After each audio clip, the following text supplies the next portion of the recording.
It looks like it's not gonna end well for you guys. Hey, so this one's getting a lot of heat, but I've got a few reasons you might actually want to go see it. Hey, Supergirl, let's see.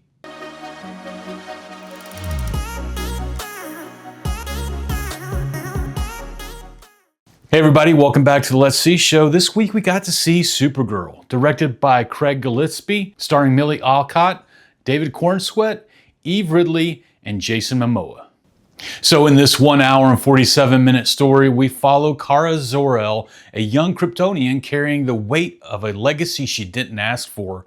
Torn between who she was raised to be and who she's becoming, Supergirl steps into a world that fears her power almost as much as she fears her own potential. The film blends cosmic stakes, human emotion, and a coming-of-age journey with a comic book punch to it. And right around the 47-minute mark, you get the perfect moment to slip out and recharge your human batteries while Kara still figures out how to throw a punch without knocking a satellite out of orbit.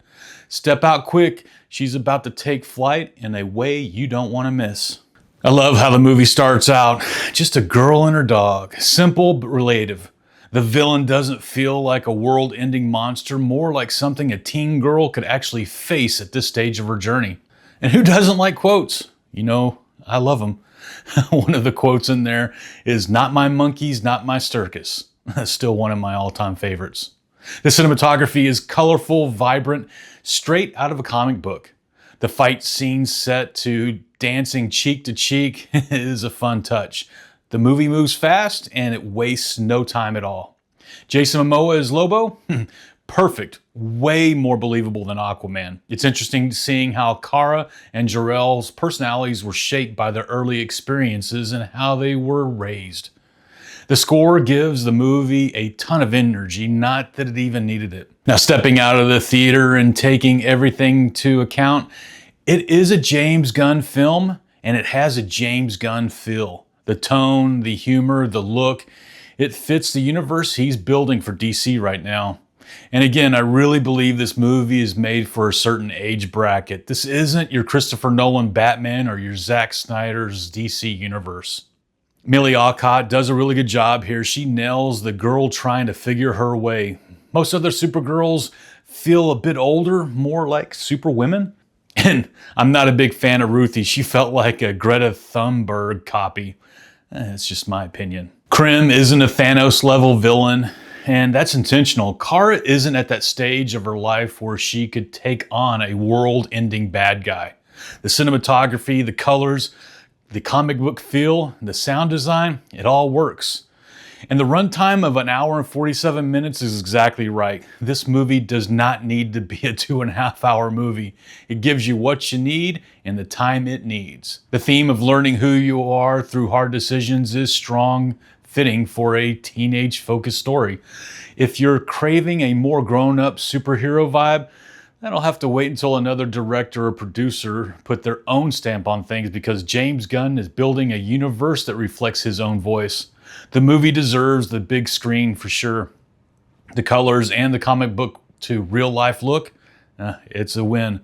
But for me, the rating lands in the realm of, I was entertained.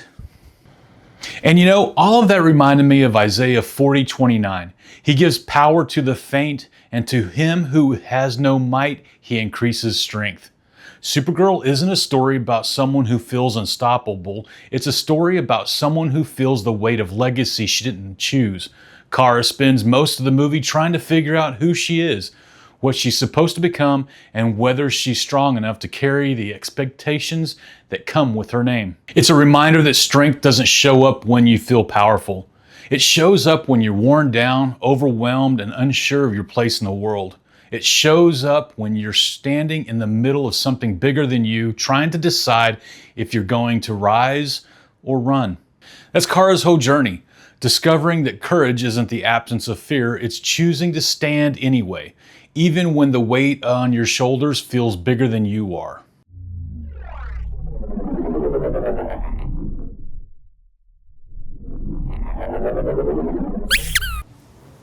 Hey, and did you know for Supergirl, Millie Alcott trained extensively in wire work to capture Supergirl's floating movement style?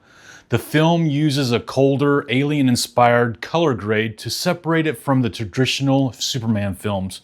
Craig Gillespie pushes for practical effects, real wind rigs, debris cannons to make it feel more like real life. And now you know.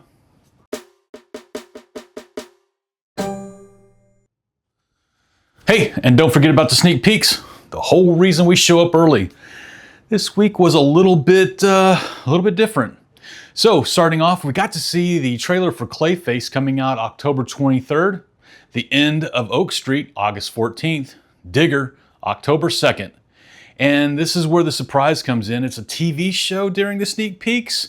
The Bear Season 5, June 25th. Hey, until next time, let's see.